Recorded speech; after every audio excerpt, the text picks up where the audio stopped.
Salve, kembali berjumpa dengan saya, Pastor Sanepran Sinaga, dalam katekesi singkat. Dan pada katekesi singkat kali ini, kita akan membahas seorang tokoh terkenal dalam gereja, yakni Santo Bonaventura. Bagaimana riwayat hidupnya, bagaimana perjuangannya, hingga kemudian dia dinyatakan sebagai seorang santo. Mari kita dengarkan bersama. Bonaventura, seorang berkebangsaan Italia. Dia lahir dari keluarga yang lumayan. Orang tuanya seorang tabib ataupun seorang dokter untuk zaman sekarang.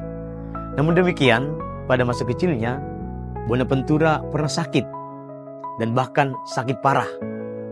Namun akhirnya dia sembuh setelah didoakan oleh Santo Fransiskus dari Assisi dengan ungkapan yang terkenal, "O Bonaventura," artinya, "Hai kamu yang beruntung masih hidup."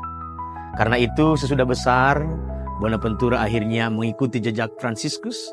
Dia ikut dan masuk Ordo Fransiskan. Dan karena dia seorang yang cerdas, dia dikirim ke Prancis untuk belajar ilmu filsafat dan teologi.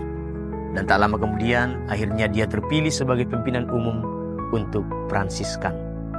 Dan ketika dia menjabat sebagai pimpinan umum, terdapat ada dua persoalan, ada dua kelompok, yakni antara kelompok yang masih tetap setia dengan ajaran Fransiskus dengan kemiskinannya, dengan kelompok yang mau mencoba untuk membaharui kehidupan Fransiskan, untuk juga memodifikasi, tidak lagi kaku dengan aturan kemiskinan itu. Dan akhirnya Bonaventura mengambil garis yang jelas bahwa para Fransiskan harus tetap hidup miskin, dan selain itu juga para Fransiskan harus tetap belajar di universitas supaya mereka bisa berkhotbah dengan baik dan bisa mengajar dengan baik. Bonaventura mempunyai anugerah yang luar biasa soal kecerdasan dan kepintarannya. Dan kepintarannya itu digunakan untuk kemajuan gereja. Bonaventura banyak memberikan pemikiran-pemikiran yang membantu Paus pada zamannya untuk menyelamatkan gereja dari ajaran-ajaran sesat. Karena itu, Bonaventura disebut sebagai doktor atau pujangga gereja. Dan dia adalah doktor yang humanis.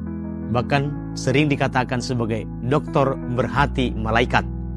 Karena dia memberikan ilmunya, menyampaikan ilmunya kepada orang-orang dengan penuh cinta kasih dan sukacita. Dan akhirnya, Bonaventura dinobatkan sebagai santo oleh Paus Sixtus ke-10 karena jasa-jasanya kepada gereja. Demikianlah secara singkat riwayat hidup dan perjalanan iman dari Santo Bonaventura, seorang pujangga gereja, dokter gereja yang sangat menjalankan cinta kasih. Maka kita pun diajak untuk membagikan cinta kasih siapa, apa, dan apapun profesi kita. Tuhan Yesus memberkati.